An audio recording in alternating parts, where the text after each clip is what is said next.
I get a lot of comments on how big my nostrils are and how easy it is for me to do cocaine. I don't even care. You know what? You're helping my algorithm by commenting.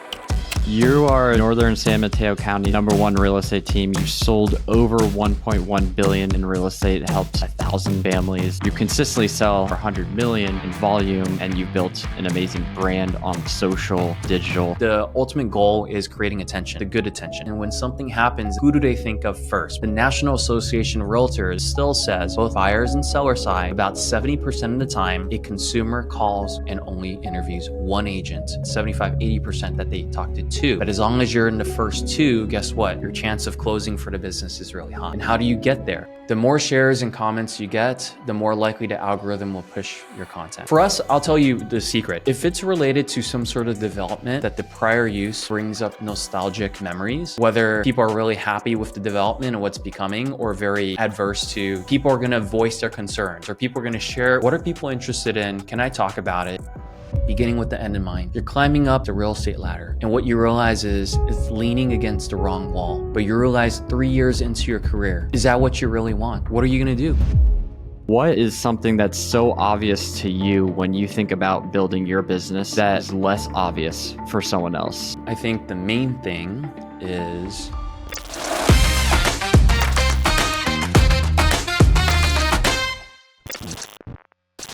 You are Northern San Mateo County's #1 real estate team. You sold over $1.1 billion in real estate, helped 1,000 families, and you consistently sell around like 100 homes a year or 100 million in volume, and you've built an amazing brand on social, digital, but everyone can kind of see all of that for themselves. I was curious because I feel like you're very intentional, very strategic. Like, what is something that's so obvious to you when you think about building your business or building your brand that is sometimes less obvious for someone else? Great question. I think the main thing is thinking about how I can make my life easier or simpler in the future than right now. So I'm very future facing, future focused. What I mean by that is I think a lot of people are chasing in our real estate industry. A lot of people are chasing the most recent obtainable paycheck. For me, I don't really care. I think it's going to be there if you put in the activity today for tomorrow. So a lot of my activities is geared towards how can I get a bigger or more paycheck tomorrow. So whether that be building a brand, whether it's in person, through marketing, traditional marketing, or if it's social, I'm all about how can we do it with ease, with consistency, with some sort of predictability, so I don't have to waste energy or time every day thinking about what needs to be done or thinking about being stuck in the weeds of where the next kind of deal or transaction is going to come from. So for me, I think it's really obvious. My mind is always focused on tomorrow's opportunity versus just today. And, that's what hopefully makes sense. Nice. And sorry. So if we looked at your business like before 2020, 2021, you built it off of like open houses, farming, events, and like cold outreach. And then everything kind of caused you to shift, and you've shifted into digital, take it really like big hand in video, your brand, etc. Now that like the market's kind of changed, you've had a couple of years probably doing both almost simultaneously. Looking at like your numbers, the activities that are in the playbooks that work for you, like this is kind of more of a tough market. What are the activities or the playbooks that you guys are focused on in the next like 6 to 12 months? Yeah, I think traditional methods in our industry still work very well. Obviously, if you did them 3 plus years ago, and you started, sometime in the past, you're going to see results today. And if you're starting today, yeah, of course, it's going to be much more difficult. There's less inventory, there's less transactions to go around. Prices are somewhat stagnant. Buyers are, for the most part, skeptical to move forward. So in some ways, traditional definitely still works if you work it. If you start today, maybe you wouldn't expect results immediately, just like any sort of social strategy. But here's what we do know. We do know that as you and I are getting older, so are the boomers are getting older, so are the younger generation. They're young now, but they're also going to be our age and older in the future. And what are the habits that all of these different generations, what do they have? If you think of the seniors or the boomers, they definitely love the handshake. They love face to face. They love the relationship. They're less tech savvy, and that's why traditional methods work really well, from print to being in person to farming to door knocking, all of that. It doesn't necessarily mean that my generation, millennials or younger, do not appreciate it, but they definitely prefer a text and a call, and they definitely prefer a call over meeting in person. So with different generational trends and changes in terms of how people like to interact with others, I think it's good to understand it, and what strategy you implement probably is going to be the results you'll get will be influenced by these people receiving the value or the message that you're trying to express. So with that said, I will still say that traditional methods make up 85 to 90% of our production. And with that, though, I do think there's there's a big saying of the transfer of wealth between older generation to the younger generation. That's going to happen, and the younger generation will definitely have different habits that they prefer in communication. So, building the social kind of proof, building your brand online, I think it matters a lot, and it's not obvious yet because even in our business, if majority of business is not coming from social, eventually it's going to matter. And by that time you realize it's going to matter, it's probably going to be too late because people like myself and other prominent agents online or different industries, not just real estate, they're building a brand today with the benefit of the future in mind.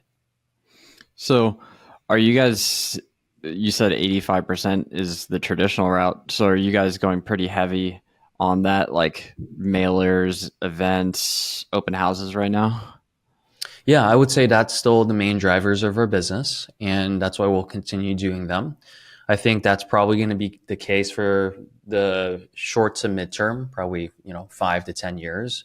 They will probably still be effective past 10 years, just because people still appreciate and come to expect the traditional methods of communication. However, I do think that more and more people are adopting communication tools outside of just text messages and calls, through DMs, through Instagram, short form videos, through long form educational videos on YouTube. Nowadays, I think even if a friend or family member knows you, they'll reference you online, whether it's Google or Yelp, just to make sure that you exist in the digital space, just because the digital space is becoming more and more important. So I think one aspect is being trustworthy. That leads to being findable. That leads to making sure that they're making a qualified and vetted decision by working with you. What are other people saying about you? As you kind of know, news travels so fast nowadays, even on Twitter, when, let's say, President Biden says something or doesn't say something in the presidential debate, or, during a speech, that travels so fast across the whole globe, not just even the US. And people make their judgment calls based on, most recent happenings. So I think it's really important to have some sort of presence. What we say as an agent might not go viral. If it does, probably for the wrong reasons most of the time. But if it's findable, the more findable you are for the right reasons, the better off you're going to be. So, when you think of like farming, like what are the activities that you guys implement? I feel like there's a benefit to farming that is kind of overlooked because of the digital world. Like you've probably built up a library of content, messaging, etc., that you're now able to also transition digitally. So I just wanted to tap into that because I feel like you guys really are really good at like farming and canvassing. So when you think of that in like the the people that you're putting behind it, the money you're putting behind it, the time you're putting behind it, like where is that kind of looking right now? Yeah. Early in your career, you have more time than money, and also you're probably not as confident in your ability to close for a listing consultation, let alone a up call from a seller. So I do think that you spend a lot more time. As you start to build momentum, your skills, your reputation, you supplement your time with money. There's multiple kind of mediums without saying the message. Some of them it's obvious what the message is, but the medium is putting signs up, more signs, right? How many signs you put up for an open house probably dictates how many times someone is going to see you in the neighborhood. There's probably a correlation there. And we're talking about there's a frequency and then there's the quality of message. So let's just talk about medium and frequency first. So Okay. putting up signs, you be the judge, what's your minimum standard in your business for how many signs you need to put up. Then it's going to be the frequency of your outreach in physical mail or in-person drop-offs. And then it's going to be, are you hosting events in the neighborhood? Because those invites that might influence your marketing of what you drop off and what you send. But then it also creates another touch where it creates a low friction type of way for someone to meet you in person without necessarily talking about buying and selling real estate. That could be picnics, that could be shred days, that could be movie days, that could be educational events at your farm's local parks and rec community center hall or library, right? And then there's going to be the actual before, during, after events. Before is the invitations, during is the actual event, the reverse Popeyes as we call it. And then the after is celebrating the success of the event and sharing that you had how many people, or there's people that were really happy to go and it's displayed through photos. That's where the messaging comes into play. And then, past that, it's the call to action. I think from a call to action standpoint, there should always be a call to action. But of course, if it's always just about, hey, you should sell with me or hey, you should buy with me, then it's probably going to be too much sales copy. And you probably want to have more value driven copy, which is what's going on in the neighborhood, community or planning updates. What are you doing for the community? As along with real estate updates too.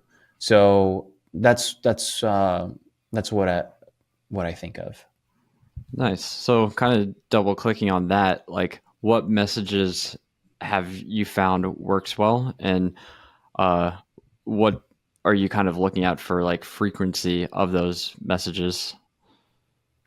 Yeah. So I think the most obvious is market updates. I think that's the thing that you can send in. I don't think there is a too much frequency unless it's like every week, but you probably don't want to send mail every week anyways. It's really expensive, probably not as Mm-hmm. effective. But it reminds me of this article from an ex-Meta employee where he wrote, the internet and social media is like a slot machine. And something about if you have different pictures, different properties, different neighborhoods, different prices, different time frames, similar to social media, it's never ending. You can always scroll and you don't know what to expect. And because you don't know what to expect, you're always entertained and it's never ending. So you never stop until you really need to. So how can we apply some of those same principles to your marketing message and copy and kind of formatting is how I think about it. So if a market update is kind of a non-evergreen, always educational, people are curious about what has sold for what price, for what neighborhood, how was it prepared. So that's why that's a piece that you can always put in rotation.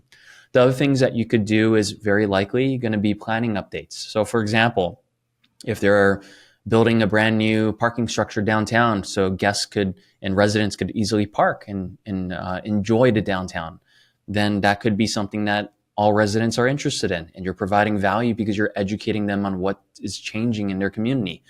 And you can imagine now, Andrew, that could also be a video, right? It could be a short reel. Hey, by the way, there's a new parking structure going up downtown South San Francisco. It's going to have 500 new spots. It means that if you're a resident or you want to visit South San Francisco, it's going to make it a lot easier for you to enjoy the downtown because you don't have to worry about fighting for or finding parking during peak hours during the weekend anymore. What are your thoughts on this? And that's a video in itself.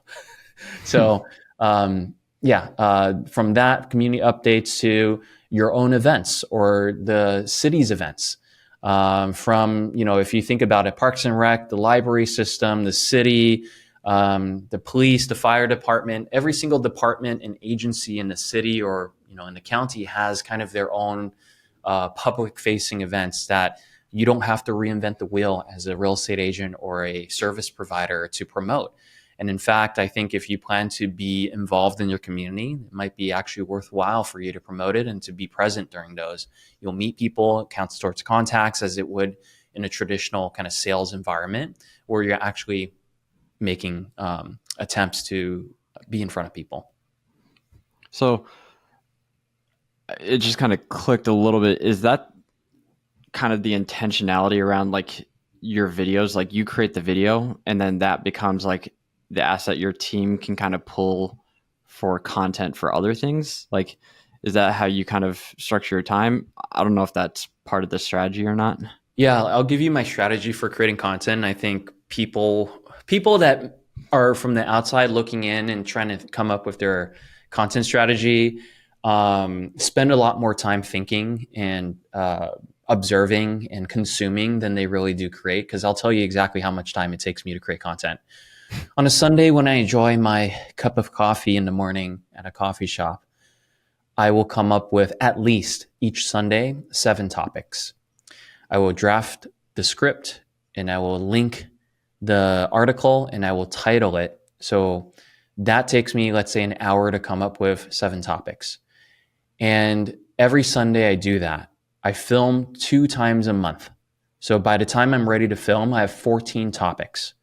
And by the time I film the 14 topics, my editor is the one that spends the time to create the short videos. So what's my time commitment? 4 Sundays in a month, that's 4 hours. 2 shoots, that's less than an hour each, that's 6 hours. And posting, it's someone else posting. So for me to have 1 piece of short form content per day, it takes me 6 hours per month. And that is not a lot of time. What do I do with the rest of, like, if I do find something interesting, sure, I'll give it to my marketing coordinator and they can create a marketing piece that goes out to my farm, whether it's in the form of a postcard that's mailed out or a flyer that we hand out or our agents hand out. But basically, my most important time is 2 birds, 1 stone, enjoy my cup of coffee, learn about my community, what's changing. That's 4 hours a week. And then filming, that's actually practicing my presentation anyways, because as an agent, I need to be in front of buyers and sellers. And in this case, I'm talking about things that are interesting to them. So let's talk about that real quick. What goes viral is what is shared and what is commented. The more shares and comments you get, the more likely the algorithm will push your content. And there's probably some sort of ratio behind the scenes that if total interactions is greater than 8%, whether it's shares and likes combined, it'll probably go viral and you'll hit 10 to 50,000 views. With that, all you have to do is really think about what is my target audience really interested in. For us, even if it's, for us, I'll tell you the secret. If it's related to some sort of development that the prior use brings up nostalgic memories, and whether people are really happy with the development and what's becoming, or very, adverse to, I hate what it's becoming, like it's affordable housing, for example, and it used to be a movie theater. That's a recent video I did. Then people are going to voice their concerns, or people are going to share it with people that they went to the movie theater with in the past. And I think that's a simple kind of recipe. What are people interested in? Can I talk about it? And here's another tip that I'm going to give people. It's never about yourself. It's never about how you look. It's never about you talking about yourself or how good you did in a transaction. Nothing. It's nothing like that. You're always talking about someone else. You're always talking about something else. And that someone else and something else is interesting. And that's why people share it. I will guarantee that someone that talks about themselves all the time are going to get unfollows, not follows, unless you're just a celebrity and you're really interesting and people follow you because they know who you are already. But I think most of our audience is probably not a celebrity. I'm not a celebrity, and no one cares about who I am, how I look, how pretty my hair is, I get a lot of comments on how big my nostrils are and, how easy it is for me to do cocaine. I don't even care. You know what? You're helping my algorithm by commenting. I don't care. No one cares about who you are and what you do. They care about what you're talking about, who you're talking about, and for me, it's developments that are going on in the city and the counties that I serve. That was a bit long-winded. Hopefully, you can take some value Yeah. from that. But it's never about myself. I don't care how I look. I mean, I care to a certain degree, but not to the degree that, hey, look, do I need to look perfect for camera? No. Hey, should I talk about myself? It doesn't matter. I think that's kind of like the unconventional approach that like people like you or like Ken Posick have kind of really taken on, is like being that expert in the area.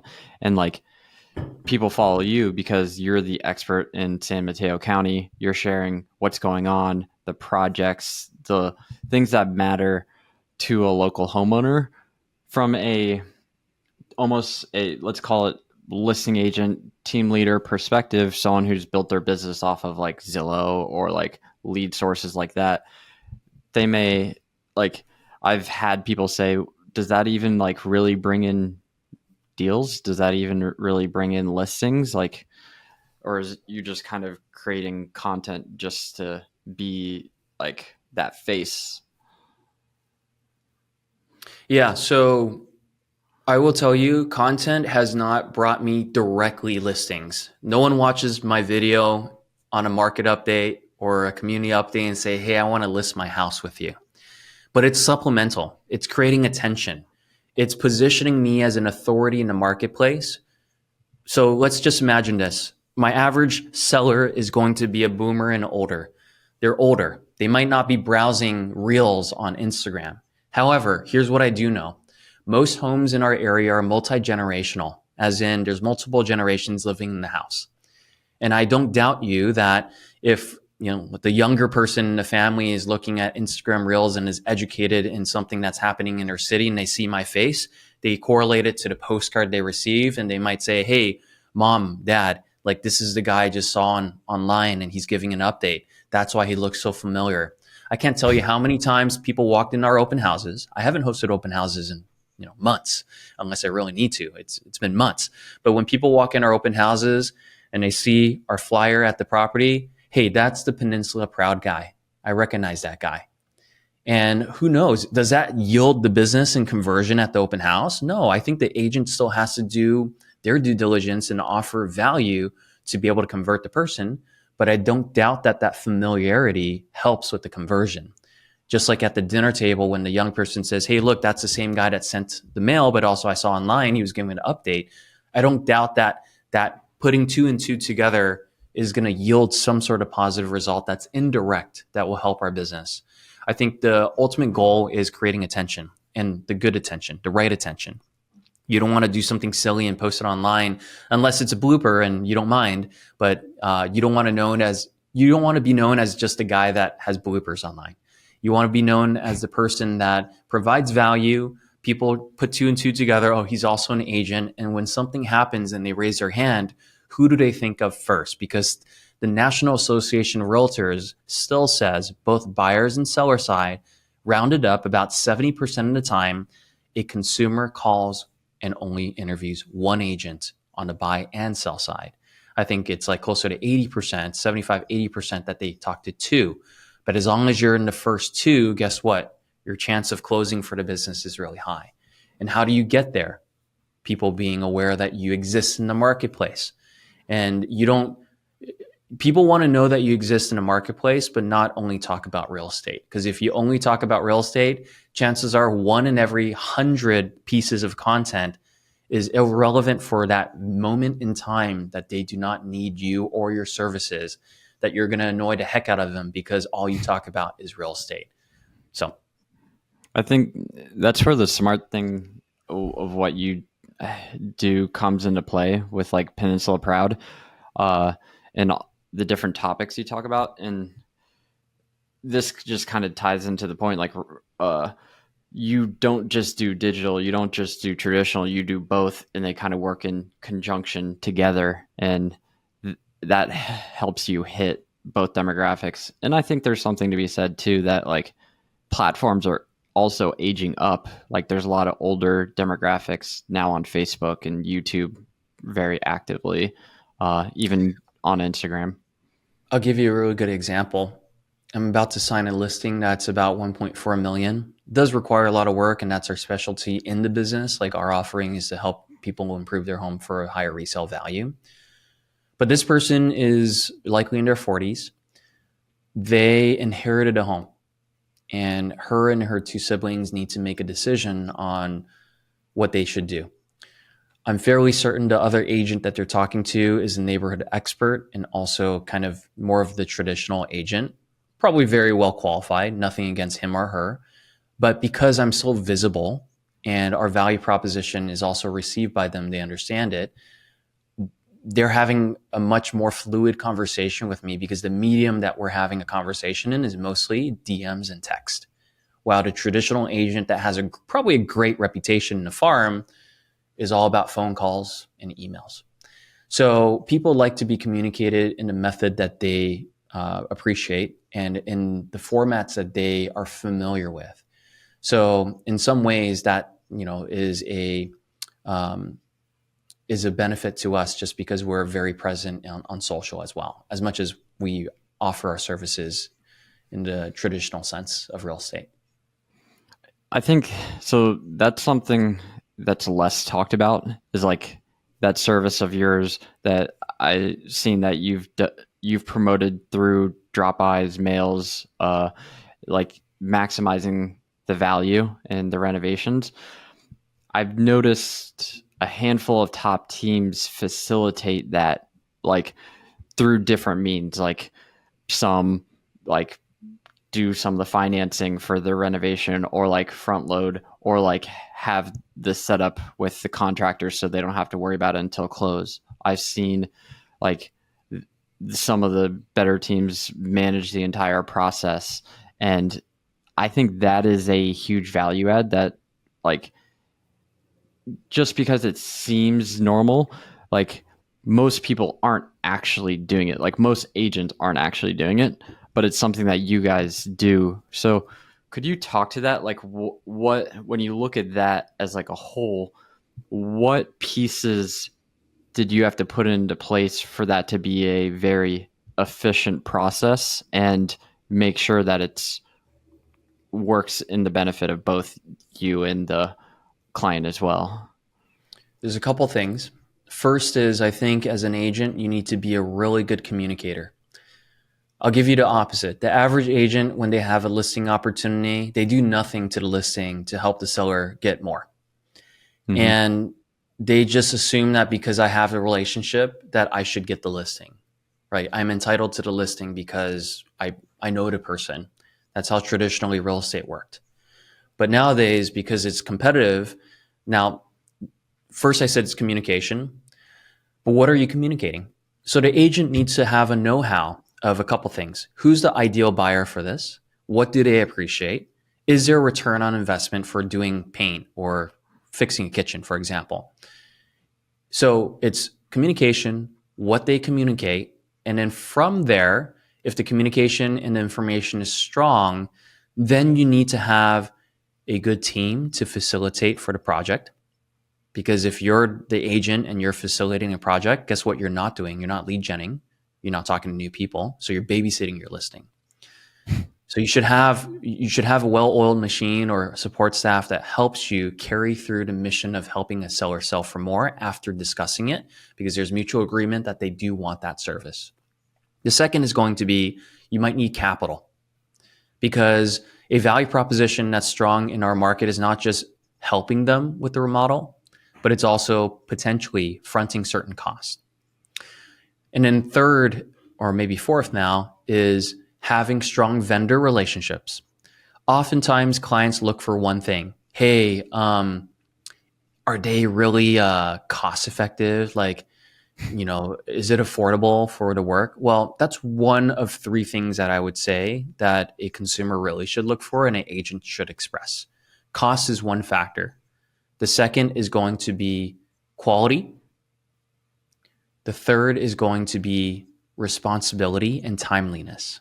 Because here's what I do know. If a consumer hires a vendor to do work to a home and they screw up, it's going to be harder for the consumer to chase the vendor because there's one opportunity. They finished the job, collected their payment. They're like, I'm done. But Mm-hmm. with us, if you work with us, we have a volume of listings. And if you want the next 12, you need to do a good job on this one. So it naturally creates accountability. And naturally, they want to fit our timelines because if they don't, then we know they're not a timely vendor, right? Mm-hmm. And then if there's a screw up or something small that needs to be adjusted, they aren't going to get the next listings unless they fix it. So for a consumer, it's not just the cost of the paint job. It's also going to be our project management, us holding them accountable, and making sure it happens in a timely fashion so that we hit market as we agreed to between us as the agent and the consumer, the seller. So let's kind of recap. Strong communication, know-how of what needs to be communicated, what needs to be improved. Project management, so the consumer doesn't have to worry, saves time and effort and concern. And finding the right vendors for cost savings, for timeliness, and for accountability. You combine all of that together.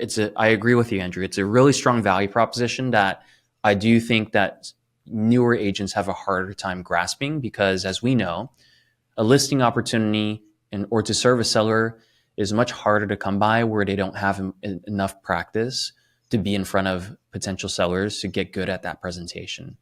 And if they don't have as many listings to serve, they're not going to really know that this value proposition is a strong one. And if they don't do a volume of them, they won't build strong vendor relationships and they won't have the capital to have a salaried position to act as a listing coordinator. So there's two things I think I kind of want to touch on. One is the capital piece, just to talk about like what are some of the better ones that you kind of leverage. So, but the other one is just simply like, how do you know what's worth it versus not worth it? I think that comes with experience. I think if someone were to purely, wherever you are in the nation or Canada, you look up the last 60 days sold in a pocket neighborhood, and you'll start to see trends. Some of the obvious trends are, hey, bigger bedroom count, bigger size of home, higher price. But also you'll occasionally see if 2,000 square foot homes sell for example, 1.8 million, but there was one that sold for 1.4, you're going to start asking questions. Why? So you want to be extra curious, right? And if you look into it, maybe you got double-ended. Maybe the photos weren't professional. Maybe they didn't do any work at all because it was an inheritance. Maybe the agent didn't have the resources to suggest improvements. And then you look at the ones that sold for the highest price. Let's say there's 3 that sold in the 1.8 range and there's one that sold for 1.86. Why $60,000 more? Then you start looking and investigating. And if you are genuinely curious, you're going to find an answer to the question. And that answer to the question, you could assume a seller is going to ask you, what should I do so I could sell for more if that's important to them? And guess what? Now you have the objection handler or to answer strategically, how are you going to present that information? And if you do present that information that they do need to remodel their kitchen and they're interested, do you have the resources to back up that claim? Because it could be you present it very well, but it could be a make or break because a competitor is able to front the costs and do the work because the client is now sold on the idea that the kitchen needs to be updated. But can you carry through is another question. Nice. And kind of talking about the fronting the costs, like where do you think is the best ways to like which capital sources, like hard money lenders personally funding it, contractors not receiving payment until close? Like what do you find is the most effective? Yeah, in the reverse order, you said, if you have a strong relationship with vendors, they are partners with you. You're already committing your time and energy. They should too. And no matter what size job, if you find a right partner and you see a couple of deals go through and they see a couple of deals go through, it should be a win-win partnership where you're managing the project or certain things that you're committing time and energy and money up front. They should too. So that's the number one method, which is finding vendors that are willing to be billed in escrow because they expect it and they've seen it happen. The second is going to be your own capital because, I mean, yes, you can have it in a savings account for 5%, or you can earn a commission check of $50,000 of revenue, right? There's some cost of doing business, and sometimes it could be putting your capital to invest in your business. And I would consider that an investment in your business. And then I've never needed to borrow outside capital. I think it is silly if you need to do that. You probably shouldn't be doing this just because you don't have, if you're doing this consistently, you have enough of your own capital to help your consumers. Don't go into debt on something that you might feel iffy about offering. I think in real estate, we're all for-profit businesses. Yes, there's a lot of tech companies that are kind of just growth-based, but we're a small business, for-profit business. Don't go into debt unless you really need to. I think it's not a very smart move. Yeah. So kind of tying this back to like the mail and everything, how has this kind of been received, sending these types of mails, for example, like this campaign in your market? It's received well. I'll tell you, it's the inverse of an investor saying, hey, sell to us, we'll get rid of your problem, no commission, no agent, no tours, right? I'm not attracting those people. I can if I have that message, but that's not the audience I'm going after. The audience that receives this well is someone that does want to sell for more and wants to get every penny and dollar out of their home. So if there's 100% of the seller pool, this will probably attract 1/3 of the seller pool. Investors will attract the other 1/3 of the seller pool that just wants a quick and easy sale, no hassle. And there's the middle that they're indifferent and they're willing to hear both sides, and they might lean towards one or the other depending on their circumstances. Nice. And something that I saw with like your farming is you kind of went the unconventional route when you started.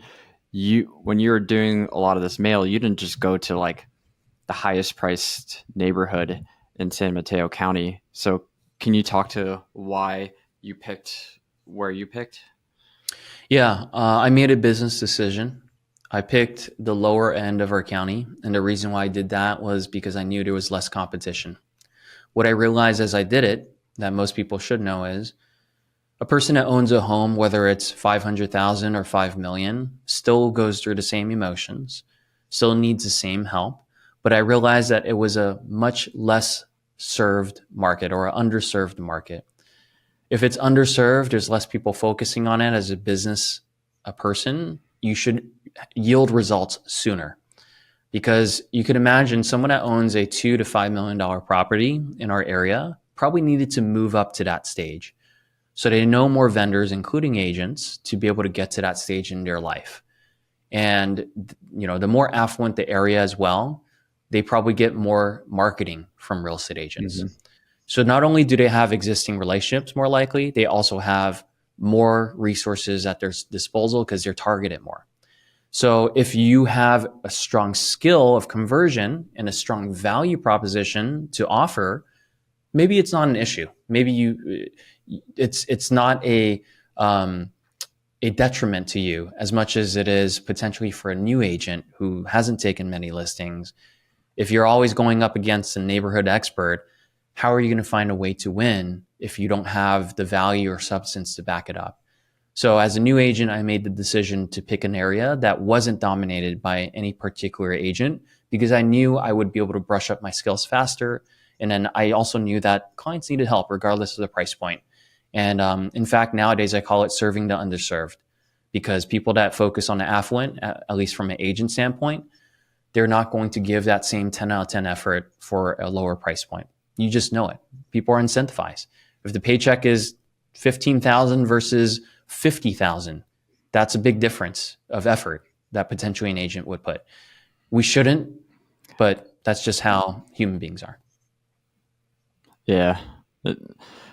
I think there's something smart to that too, with because, for example, generally speaking, in like affluent areas, especially kind of in your like if we look at Hillsborough or like some of those areas, like people live in those homes for like 10, 20, 30 years.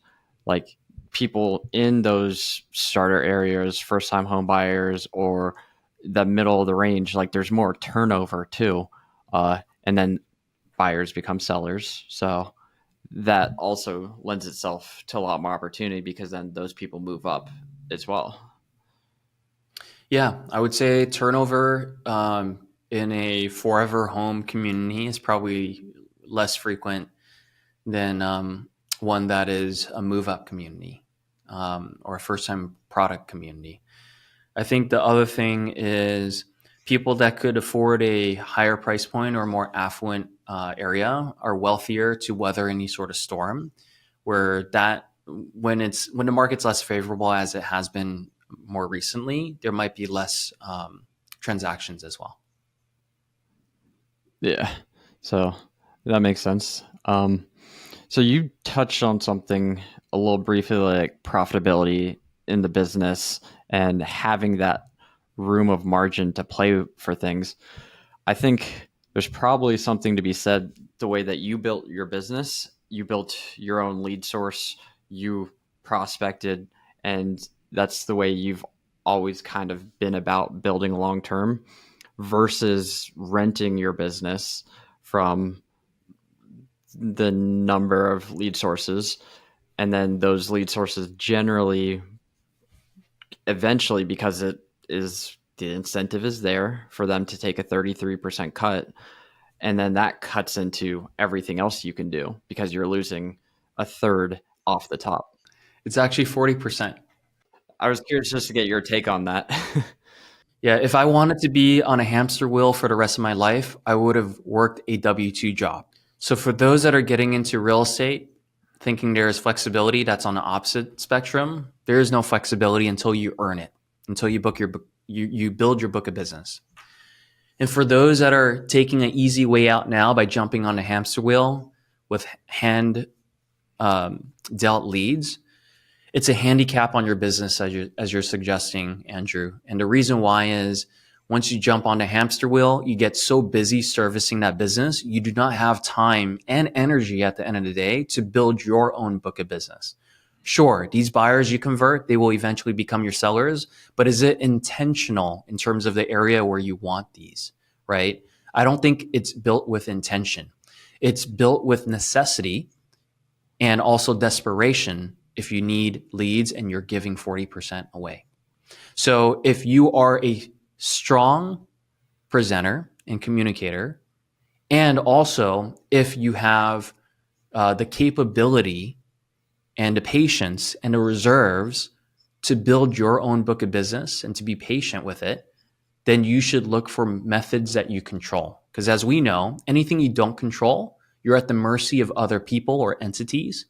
And at a very moment, if they decide to bump it from 35 to 40, which they did, or from 40 to 50, what are you going to do? You're at the mercy. The hamster wheel goes faster and faster, yet you continue running. Think about that. When are you going to stop? And at the moment you stop, what you realize is you've climbed up. This is from 7 Habits, beginning with the end in mind. You're climbing up the corporate ladder, in this case, the real estate ladder. And what you realize is it's leaning against the wrong wall. But you realize 3 years into your career, is that what you really want? Because you're desperate for the paycheck today. Desperation and short-term thinking has its consequences. Most agents don't realize it. Yeah. It's interesting because it's now kind of going through this tough market where you're able to like gain more market share. Like you're probably sitting on the back of like tailwinds that are more positive as a result of everything that you've been building the past couple of years. So I'm just kind of curious when you look at, because I feel like you think very intentionally and very strategically and very long term. So when you look at the next 1 to 3 years as a CEO, like you have to be very focused on the pieces that you move and like what you put into place now, because now it's not just about like moving fast and breaking things, it's more about like slowing down and being strategic. What are you looking at from a CEO lens to build long term right now for your business? Um,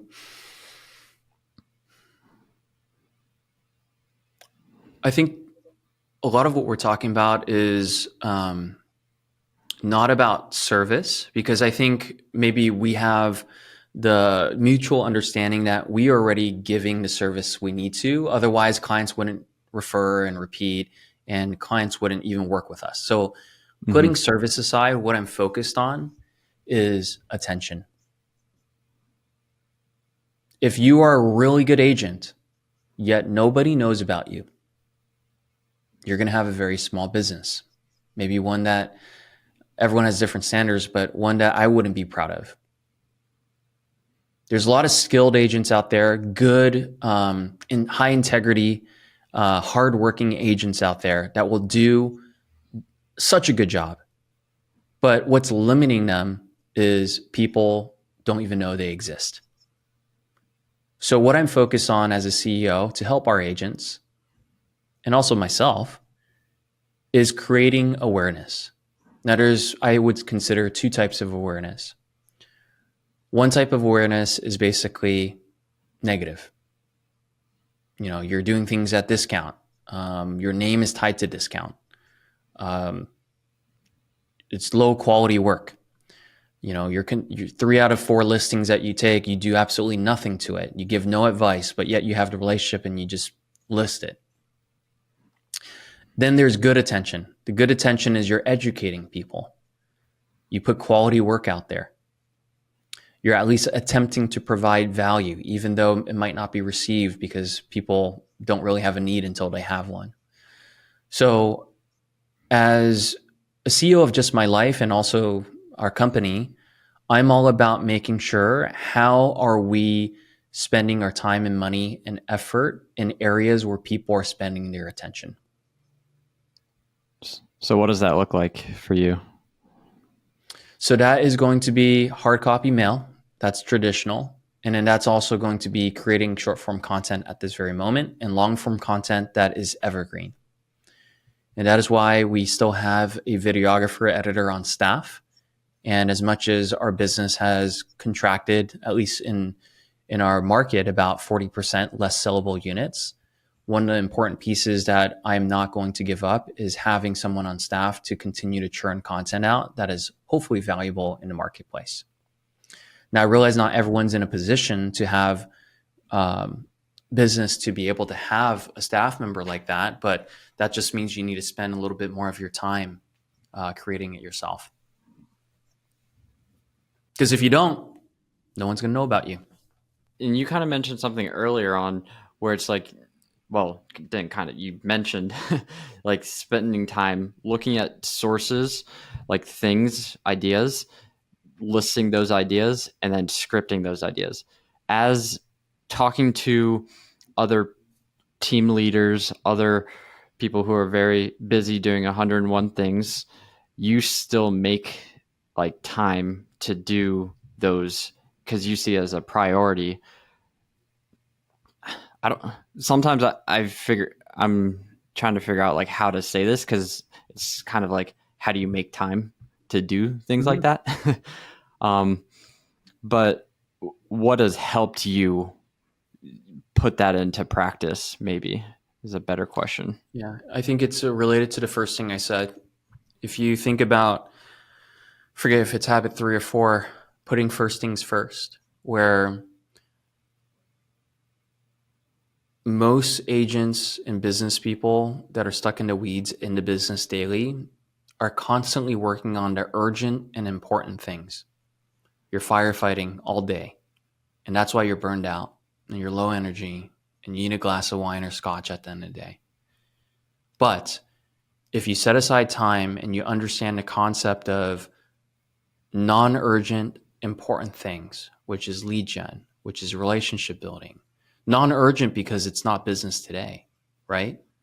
Which is content creation, which is creating attention today, not necessarily because you're going to get a piece of business today, but maybe 2 years down the road, right?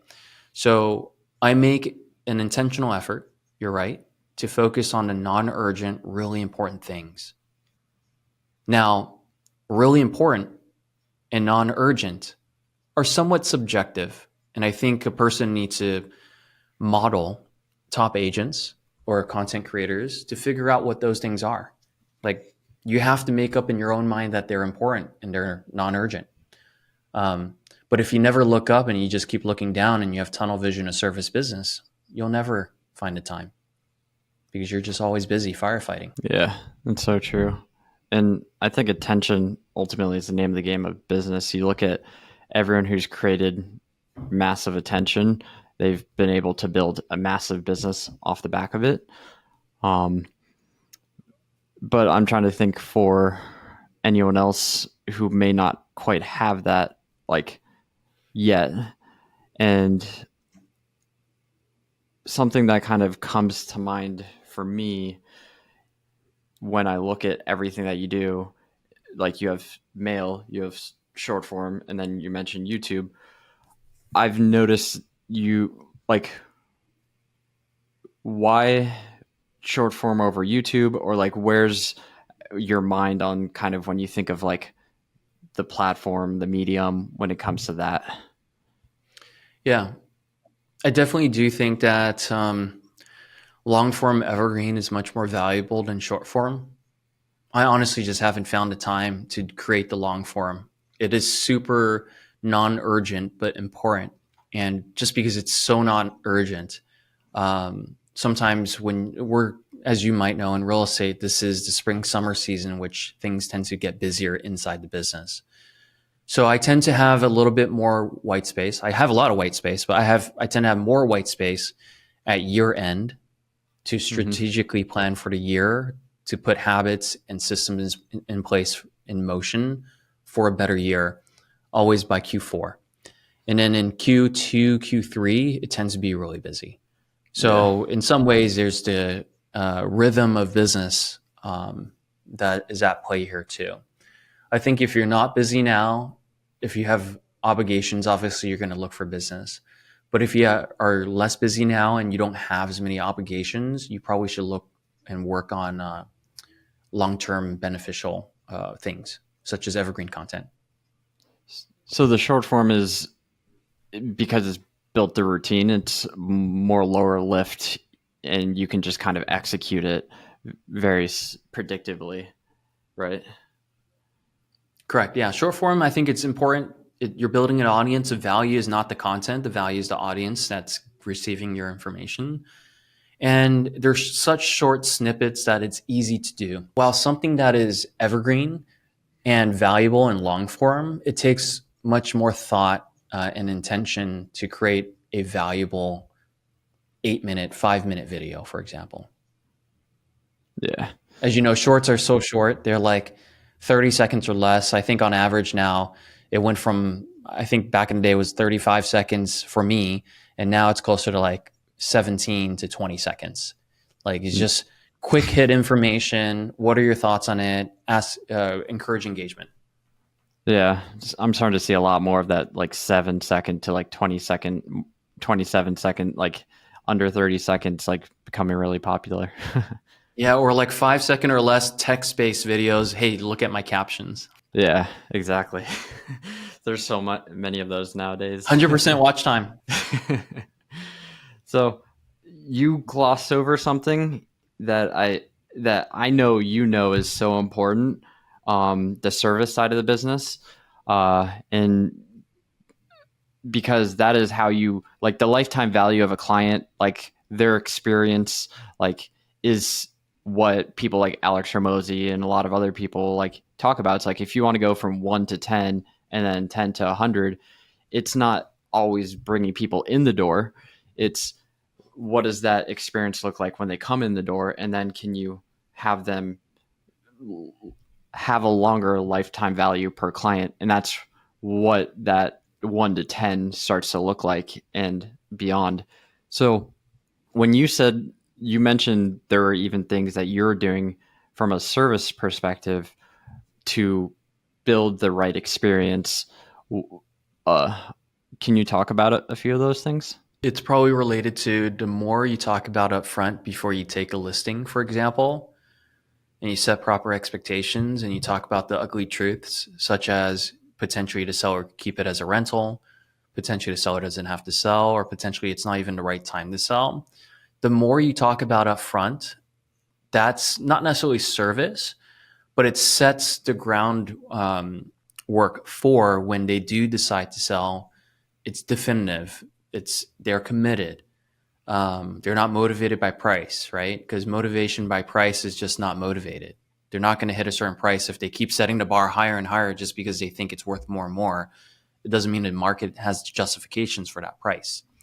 So when I think of service, I think of communication in the beginning, of detail, of options, of talking about ugly truths that doesn't necessarily benefit you as an agent, but getting it out of the way, because once they make that decision, they're committed. And once they're committed, obviously your follow through. And I'll be honest, most of our follow through is not me. I'm a salesperson, right? I will come up with the plan. I will help them sell for a higher price. But when it comes to the execution of the preparations, it's going to be a much more organized project manager or staff member. As Gary Keller says, the culture of your business is not your agents, it's your staff. Because they're on W-2, they have guaranteed pay, they're much more organized more often than not, and they will follow the rules that are set place and the values that are set place. So the most important people in our business, yes, agents are really important. I don't want to downplay how important of a role they play, but it's really the staff. And service is provided more so by W-2 people than agents. Yeah, and that's such a good point. Like you even hired someone on staff when it was like 40% of your GCI before you're ready for it. Because I believe in it it. kind of It's best practice. forced you to get ready. Yeah, I think the more pressure I put myself in business, gradually, the more I had to perform, and there was a self kind of fulfilling loop there, where I just saw over and over again that as you grow, as you take on more responsibility, yes, you'll fall every so often, but you also perform, and when you perform, it benefits you and everyone involved. And something else that you mentioned with the service side, like should you keep the house or sell it? That's one of like your mailers, kind of like one of the popular mailers Jimmy Mackin talks about is like renting versus selling. That's like a whole strategy just to start a conversation with people too. Right. It positions you as an agent that is an orange in a field of apples, right? Everyone is talking about, hey, you should sell and you'll sell for more, but also the messaging behind, hey, can you also rent it or keep it?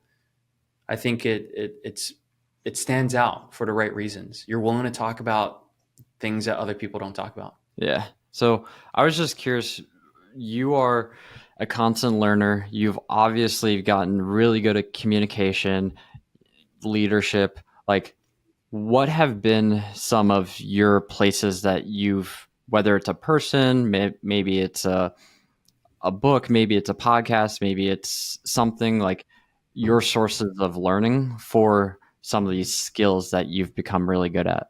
I think more recently, it's going to be maybe odd that I say this, but it makes sense if you think about it. I think more recently, I've been consuming a lot more of my information from Twitter and X than I have on Instagram. My engagement on Instagram is far less, although I post on Instagram, not on X.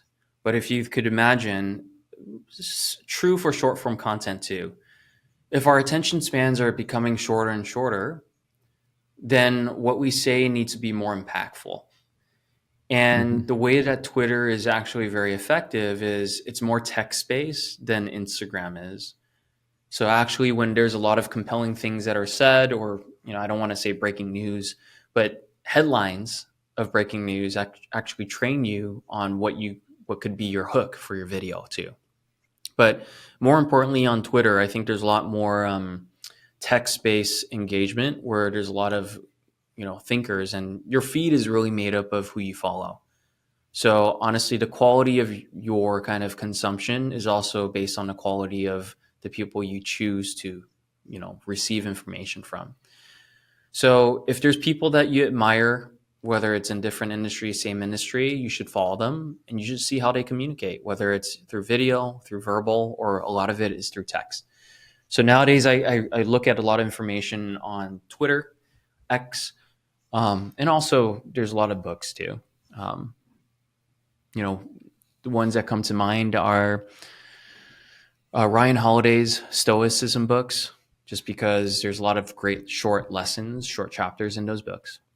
And then another one is the Almanac of Naval, because I think he's a really, prominent thinker.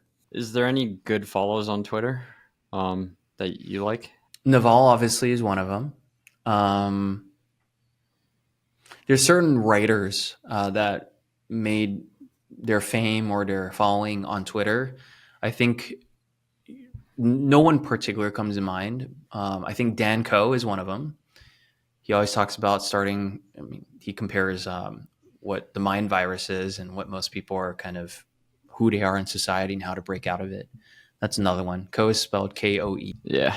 So if people want to like learn more, see what you're up to, where should they go? I would say Instagram. My handle is Wilson WLREA. Might change it in the future, but if you search my full name, you'll probably find me. And last question, what does world-class leadership mean to you? I would probably just steal Gary Keller's definition. Leadership is leading yourself. If you can lead yourself well, you then could obviously have people that you could lead. If you can't lead yourself well, then you don't have anyone that would even be willing to listen to you. And if you want to see how good a person is as a leader, how many people actually follow them? How many people are in their business, right? Also, what you see online is the portrayal of the best things in a person's life. But what you typically don't see is the lifestyle of the person. So I'll give you a really good example. The person that's probably running Zillow Flex deals, sacrificing their Saturday and Sundays and their weekdays and their night times, I don't think that's a lifestyle that is desired. Maybe when you're early in your career and you're hustling, maybe that's something that you desire, to be busy. But it gets to a certain point that if you're constantly busy, you really don't have time for your self-enjoyment, for your family, for your friends. Yes, you could be making a bunch of money, but are you truly doing something that you enjoy? Is it a business that you would admire? Right? So that's kind of what comes to mind for me. Nice.